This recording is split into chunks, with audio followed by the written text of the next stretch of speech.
Cannabis 101. So what is cannabis? Cannabis refers to a group of 3 plants with psychoactive properties, known as cannabis sativa, cannabis indica, and cannabis ruderalis.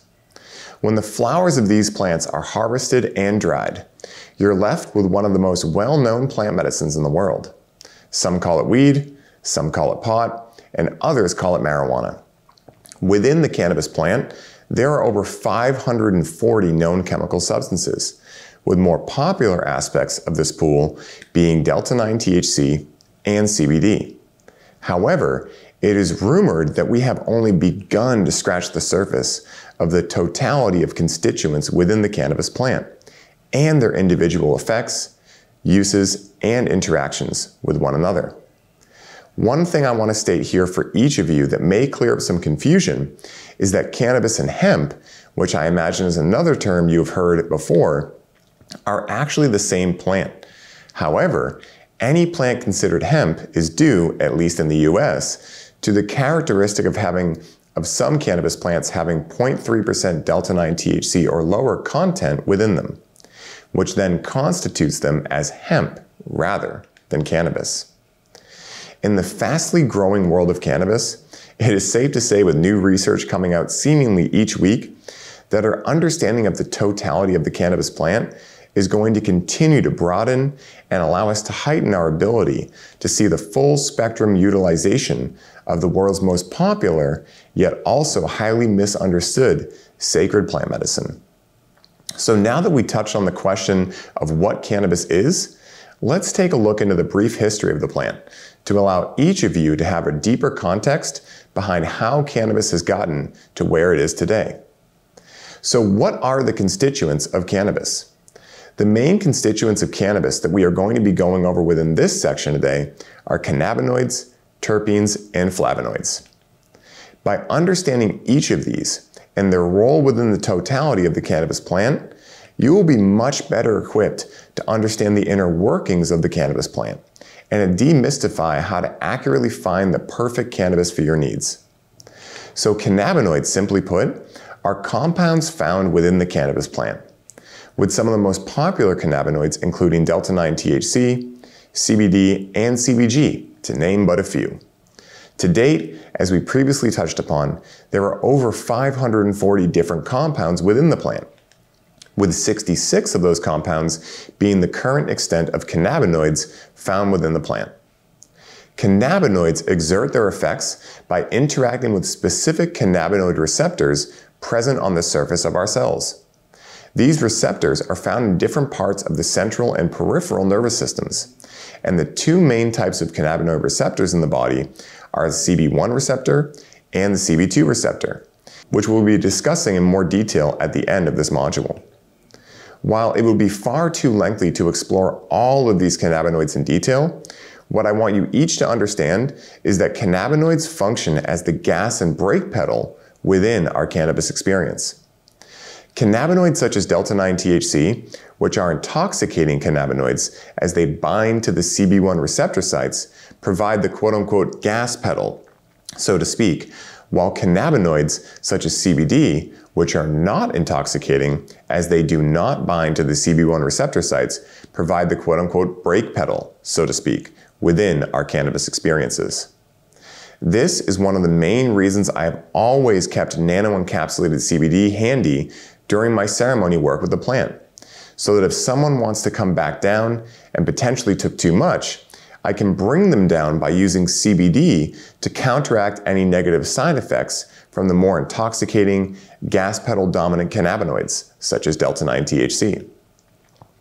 So as we move on to terpenes, I want to clearly state what terpenes are. Terpenes are, simply put, the essential oils found in the cannabis plant that are most responsible for what quote-unquote effect we receive within our experiences with cannabis. In addition, they are what makes certain strains smell or taste different from others. These naturally occurring chemicals are found in all plants and select animals that are responsible for the aromas, flavors, and even some of the colors associated with vegetation. Some other places you are likely to experience the effects of terpenes include aromatic herbs, such as sage and thyme, as well as fruits, especially those that are citrus in nature. And some popular terpenes that you may have heard about before or may not have heard about before include myrcene, limonene, and pinene. In general, these terpenes are created in plants and some animals, as previously discussed, as a defense mechanism from harsh weather and predators, and the research upon their effects on human beings is still in its infancy. It is important to note that terpenes are not intoxicating. However, they do have an interplay into the quote-unquote entourage effect, which is a fancy way of saying that when all the constituents of the cannabis plant are utilized together, rather than simply intaking delta-9 THC or CBD isolate, the experience will be more full spectrum, smooth, and more effective overall. Once again, it would be far too lengthy to explore all of the terpenes in existence in detail. However, the best way to think about terpenes is that they are the quote-unquote steering wheel in your experience and will inform you so as to what direction or effect you will be experiencing as a result of purchasing cannabis with particular terpenes within it. So now as we move on to flavonoids. Flavonoids are one of the newest and hottest parts of the cannabis plant currently being researched. However, they are still one of the most understudied aspects of the cannabis plant. While terpenes are currently getting much more attention and praise for creating the scents we find within the cannabis plant, new research that is emerging is pointing to the idea that flavonoids work in tandem with terpenes to further distinguish the minute differences within quote-unquote shades, for lack of a better term, of each taste and flavor profile.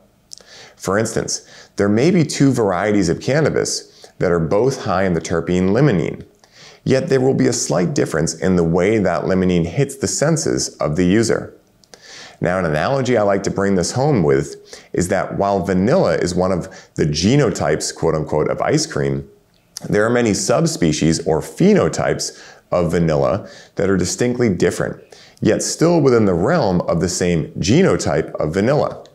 While there are 20 currently known flavonoids found specifically within the cannabis plant, appropriately named cannaflavins, most that are found within the cannabis plant are, similar to terpenes, found throughout other flowers, fruits, and vegetables. Science currently has research in over 8,000 flavonoids known to exist throughout nature. So now, let's move on to a brief history of the cannabis plant. So the history of human beings connecting to the cannabis plant, which has been researched by authors such as Chris Bennett to reflect over 10,000 years of recorded use, is an area that after becoming aware of, will be a catalyst for each of you in being able to move past any lingering shame and guilt you may have around the use of the cannabis plant. Now, what I have found in working with clients within the subject of conscious cannabis is that in many cases, the propaganda machine that has resulted in the last 80 to 100 years of misinformation surrounding cannabis has made it extremely challenging for most people to truly tap into the powers of the cannabis plant, as shame and guilt weigh us down, and they prevent us from being able to tune into the higher states cannabis has available to us, such as joy, love, and gratitude that the plant can bring us into, just like it has throughout all of antiquity when you look into the history with this plant. The truth is, cannabis has been on Earth for at least 27.8 million years, as researched by Dr. John McPartland, which means that cannabis has been doing its thing for a long time before we humans showed up on the planet. If you choose to believe that cannabis, along with every other plant, drop of water, rock, mineral, etc. on this planet is sentient, that means that this plant has been evolving and gaining wisdom for a very long time. Now this wisdom, which the plant has the ability to offer us when we connect with it in an intentional manner, is what I will be referencing in more detail within the spiritual application of cannabis in a future module. So, now that we've created some context around the history of cannabis, let's take a brief look at some of the high points within the last 10,000 years of recorded historical use of human beings utilizing the cannabis plant for various reasons within the scope of life. So cannabis is believed to have originated in Central Asia and has been utilized as a medicinal plant as early as 5000 BCE in places such as China, India, and Egypt, and is specifically held in a high, spiritually sacred regard in India, where cannabis is closely linked with the Hindu god Shiva. Now, through trade routes, cannabis spread from these areas into the Middle East and Europe, and along with the aforementioned medicinal and spiritual utilizations of the plant, this is when the plant began being used in a massive way for textile use as well, such as making paper, cloth, and rope, and began to be separated from its origins as a spiritual aid and ally. In the 16th and 17th centuries, European colonizers introduced cannabis and hemp production to the Americas. And interestingly enough, cannabis and hemp became so popular for these uses aforementioned that it became a cash crop that was mandatory for every farmer in the colonies to cultivate. It was often used as currency in Virginia as well. And if that wasn't proof enough of its popularity during this time, the first 2 drafts of the Declaration of Independence were drafted on hemp paper as well. And cannabis and hemp continued to be utilized for the aforementioned uses of textiles and medicines into the 19th century. And an Irish physician by the name of William Brooke O'Shaughnessy is the one credited with introducing the therapeutic use of cannabis to Western medicine. Now, he was assistant surgeon and professor of chemistry at the Medical College of Calcutta, and conducted a cannabis experiment in the 1830s to assist with relieving muscle spasms, stomach cramps, and general pain. Now, at that point, cannabis was then listed officially in the United States Pharmacopoeia, 3rd edition, as Extricatum Cannabis for the extract of hemp, where it stayed until the Marijuana Tax Stamp Act of 1937 was created and the dark ages of cannabis in the Western world began. So if all of this medicinal value had been known about cannabis for thousands of years and was being rediscovered in present-day America, you might ask yourself why and how it became so demonized to begin with. Well, up until recent times with new research coming out, the classic fear-mongering would tell us that it would rot our brains, cause us to become schizophrenic, and in the tales of reefer madness, lead to white women being raped by Mexican men who were quote-unquote hypnotizing them with cannabis, which then became marijuana, a racist term used to trick the American people into thinking there was a new substance in the world that needed to be banned immediately. So now it's time to set the record straight and let the cat out of the bag once and for all.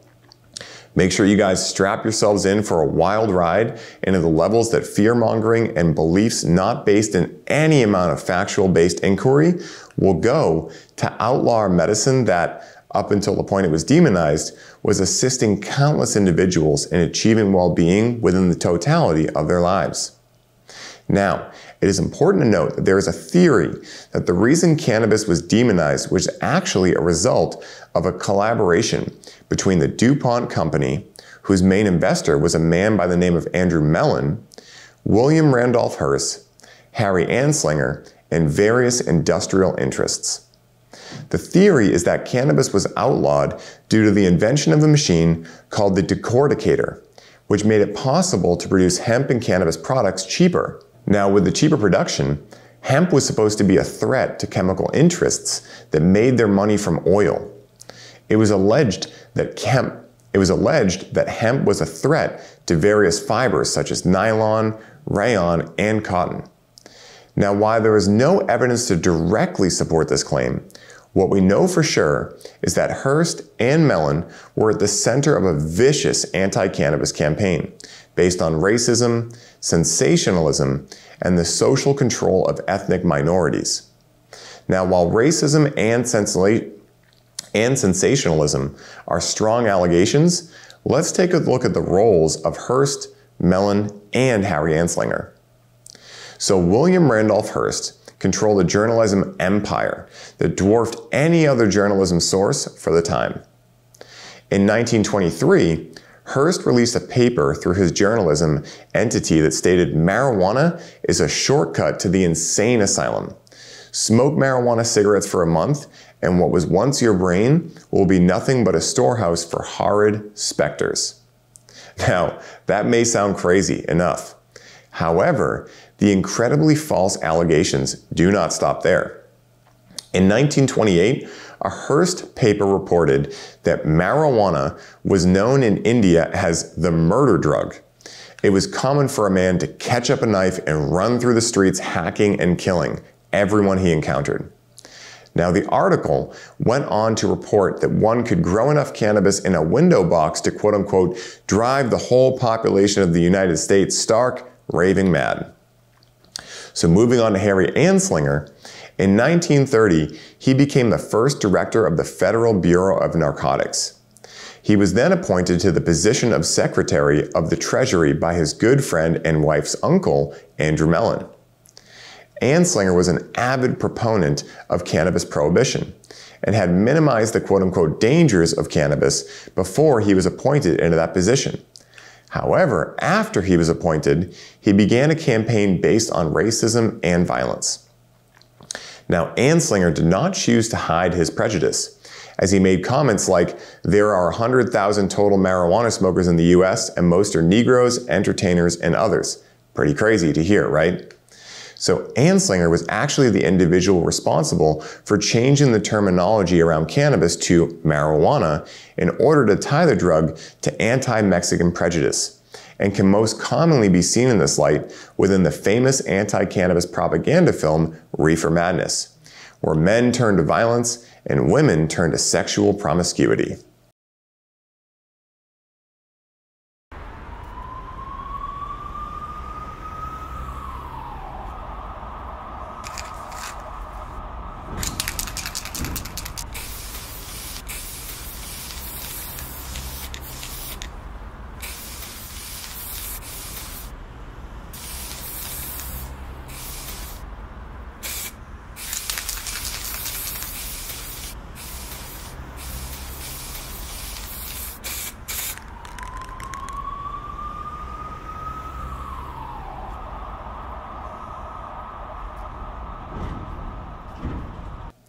Now, in 1937, the Marijuana Tax Stamp Act was passed, which made the importation, cultivation, possession, and/or distribution of marijuana regulated and essentially outlawed. Now, the Tax Stamp Act stated that importers were regulated to pay a $24 tax to import and distribute cannabis. However, the paradox here was that no tax stamps were ever issued. And it was then that the beginning of the dark ages began for cannabis in America. From there, the plant continued to be demonized, and more recently, in 1986, the Just Say No campaign was launched by First Lady Nancy Reagan, which led to cannabis being lumped in with drugs such as heroin, crack, cocaine, and methamphetamine, to name but a few. In recent years, however, after a long time of propaganda and outright lies, cannabis legalization has been exploding, with 23 states in the US being fully recreationally legal, as well as Canada being fully recreationally legal federally, and other countries as well, such as Thailand and Uruguay, to name but a few. We truly live in an exciting time, where new research is able to be done at such a fast rate that the future of cannabis is bright, and I, for one, am excited to see what the future has in store for this incredible sacred plant ally. So now, let's move on to some common misconceptions and myths surrounding the topic of cannabis. Throughout our more recent history, as we touched upon in the history section before, there have been no shortage of absolutely ridiculous claims made around the dangers of the cannabis plant.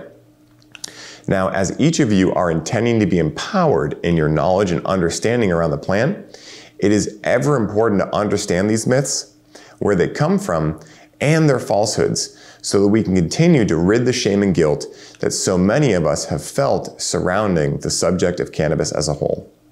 So now let's explore some of these myths within this section. So the first one is that cannabis is physically bad for you. So whether it be tales of killing brain cells, warping your brain, making you fat, etc., there have been no shortage of unsubstantiated claims which have stated that cannabis is bad for the human body.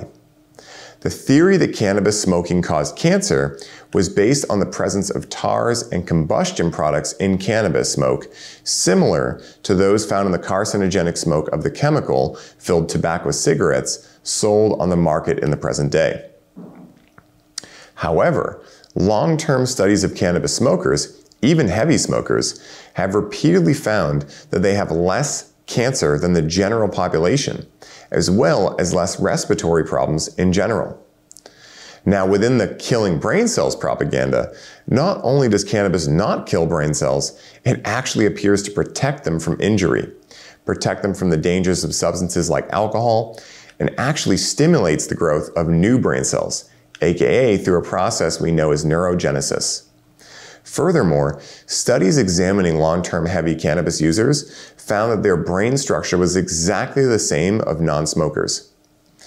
Moving on to the cannabis makes you fat theory, while cannabis can make you hungry, and frequent users do consume on average 600 calories per day more than non-users, cannabis users as a whole have been shown to stay leaner, have better glucose metabolism, and less diabetes as a whole. Now, this being said, it is important to note that being a responsible cannabis user means ensuring you have healthier snacks around for you to snack on if and when you choose to engage with the munchies. Now let's move on to the myth of cannabis making you lazy. So propagandists like to employ the big term amotivational syndrome to make this sound more authoritative. However, it is simply not true. This was first debunked in the 1970s in a long-term study of cannabis using Jamaican farm workers who produced more than their non-using peers. Another study, which was also done in the 1970s, locked a group of women in a lab and instructed them to smoke increasingly stronger doses of cannabis every day while producing handmade crafts for pay on commission. While many women dropped out because of the sheer lunacy of the experiment, the conclusion, long suppressed by the Canadian government, was that cannabis use had zero effect on productivity. Now, a little bit later in history, a 2016 study of residents in California and Colorado, where cannabis is now legal, showed that across the board, cannabis users had higher paying jobs, more employment in general, a higher level of education, a tendency to volunteer more sex, and rated their lives overall as being more satisfying than that of non-users. Now, also, to set the record straight in this type of argument once and for all, no one else but you alone makes you lazy. I said what I said. So now let's dive into cannabis causes schizophrenia and psychosis, because I'm sure all of you have heard that myth before. Now, in recent years, government-sponsored agencies have churned out a variety of poorly conceived studies showing a correlation between cannabis use and psychosis. All of those studies, however, have ignored the statistical axiom that correlation does not equal causation, and at least one of those studies also demonstrated that psychosis was a predicting factor for later cannabis use. So on this type of correlation, to say that cannabis causes psychosis is like claiming that because millions of headache sufferers take aspirin, aspirin must cause headaches. There is, in fact, a similar correlation between schizophrenia and tobacco use, as nicotine seems to temporarily alleviate some of the symptoms of schizophrenia. Yet I have not heard any claims which say that tobacco causes schizophrenia.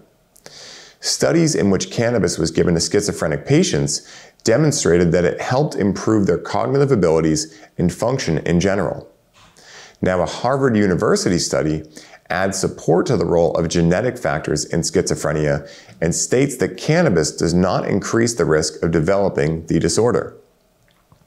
These findings, among others, have provided enough evidence for doctors such as Dr. Delasai and her team to conclude that cannabis is unlikely to be the cause of this illness. It is also worth mentioning that the use of cannabinoids to treat psychosis has aroused the interest of the pharmaceutical industry, and at least one company is now developing a cannabinoid-based antipsychotic medicine. Very interesting.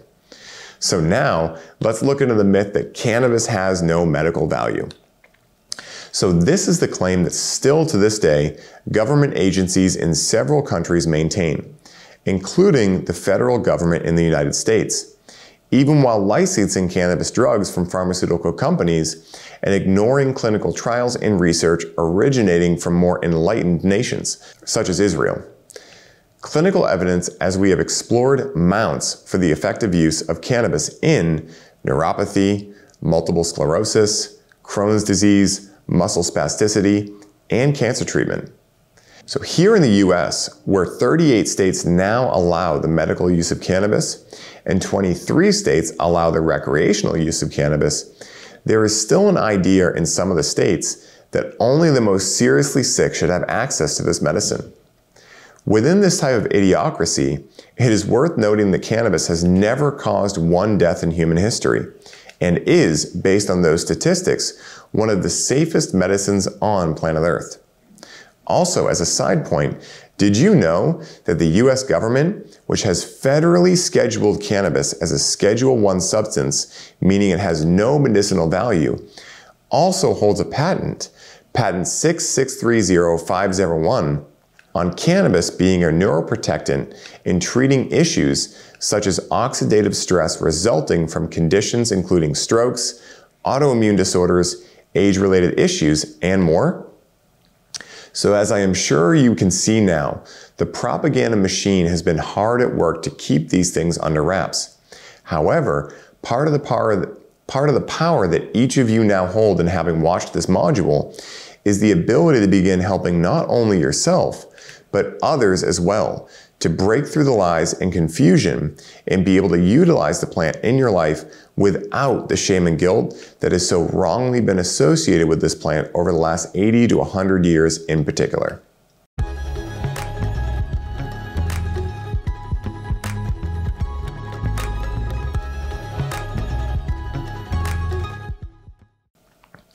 So how does cannabis work scientifically? In the present day, we now have access to more quantitative scientific data than ever before surrounding the subject of cannabis, how it works in the human body, why it works, and the benefits the plant has the opportunity to bring out within an individual's life. As such, my intention with these teachings is to give you each the basics behind how cannabis works within the human body to be able to better understand how and why the plant can assist you in your overall well-being. So let's now dive into the endocannabinoid system. So the endocannabinoid system was first discovered in 1988. Consists of a vast network of chemical signals and cellular receptors that are densely packed within our brains and bodies, and is referred to as the master regulatory system within our being. Now it gets this name because it is the only system that connects your brain to every cell in your body. Moreover, this system connects and interfaces to every other major human system, and research indicates that in every major system, the endocannabinoid system is the controlling system. The endocannabinoid system is in every mammal, every avian, every reptile, and every fish. So simply stated, it is a biological system that regulates and balances key bodily functions. Research suggests that the ECS may be a potential therapeutic target in numerous physiological conditions, such as appetite suppression, energy levels, pain, blood pressure, nausea and vomiting control, embryonic development, immune response, memory and learning, and in addition, it may be a target for pathological conditions such as Alzheimer's disease, multiple sclerosis, Parkinson's disease, Huntington's disease, etc. So are you beginning to see just how important the system is? Don't worry, we're only just getting started in really understanding the system's roles and how important it is for our survival and ability to thrive within this experience we call life. So more research is coming out each and every week. However, researchers know so far that the endocannabinoid system involves three main components. The first of these components are the CB1 and the CB2 receptors. So, as I stated earlier, the endocannabinoid system affects each and every cell in our entire being. And the way that it goes about doing so is through the CB1 and CB2 receptor sites. These receptors are naturally occurring lipid-based neurotransmitters, which are chemical messengers in our beings that send signals between our nerve cells. Within our brains, spines, and our overall central nervous systems, the CB1 receptors are dominant and far outnumber many of the other types of receptor sites within our brains. Now, one must immediately ask themselves after hearing this information why these receptors outnumber the others. And it gives a foreshadowing for just how important these receptors and the entire endocannabinoid system as a whole is within the human being. To answer this question simply, the CB1 receptor sites in the brain act as the traffic cops in controlling the levels of the other neurotransmitters within our system. Now, they do this by quite literally providing immediate feedback and being able to turn up or down the activity of whichever systems are in need of adjustment, whether it is hunger, temperature, alertness, etc. The CB2 receptor sites, on the other hand, occupy the peripheral nervous system and immune cells, and are hypothesized to directly affect immune cell function within the body. These immune functions are presumed to date to include inflammation, apoptosis, autophagy, homeostasis within the totality of the body, where all organs are functioning properly and are able to maintain physiological, cognitive, and emotional balance. Now for the real eye-opener.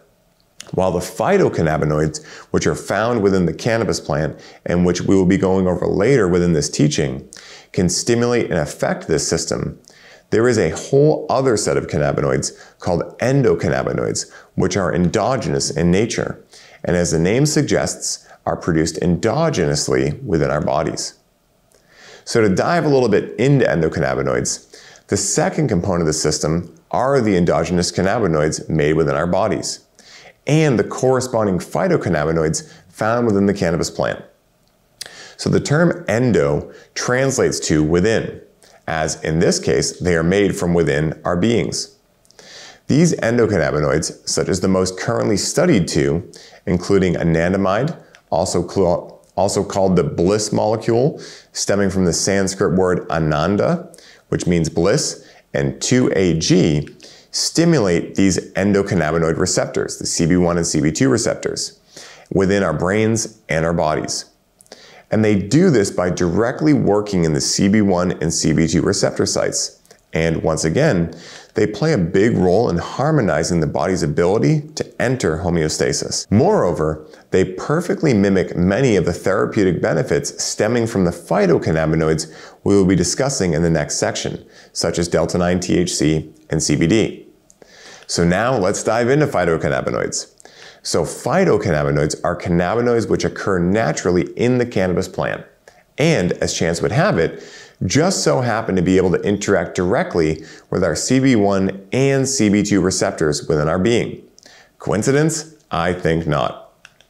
Around 100 phytocannabinoids have been isolated from cannabis, and these compounds have varying harmonious effects on our endocannabinoid receptors. Some of these compounds have profound physiologic effects and are the subject of much of the current research surrounding the subject of cannabis as a whole. Now, these include compounds such as delta-9 THC, CBD, etc. And we'll be diving into these much deeper within this lesson today. Now, enzymes are the third and final component of this system, and they are utilized within the system as a whole.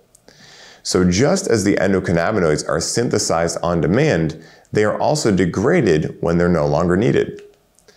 The two main enzymes that perform this degradation function are fatty acid amide hydrolase, say that 3 times fast, which primarily breaks down anandamide, and monoacylglycerol lipase, aka MAGL, which primarily breaks down 2-AG, the other endocannabinoid we spoke about before. Now, without these enzymes, the endocannabinoid system as a whole would not function and would not be able to create the homeostasis and regulatory functions within the human mind, body, and spirit. So everybody, in conclusion, as I am sure you've all been able to tell throughout the entirety of this Cannabis 101 course, there is much more to this plant than most of us were taught. This is why I have found it so crucial to teach others about the basics of cannabis, the history of the plant, and how the plant works, as each of us that chooses to gain this knowledge can empower one another in spreading it far and wide. And for me personally, that is my ultimate goal in providing cannabis education. By educating one another and leaving the propaganda behind, we can each use better discernment in choosing whether or not cannabis is right for us in our lives, and ultimately allow the plant to be able to assist us as an ally in the totality of our lives. Wishing you all the best day ever, and I look forward to seeing you again within the program.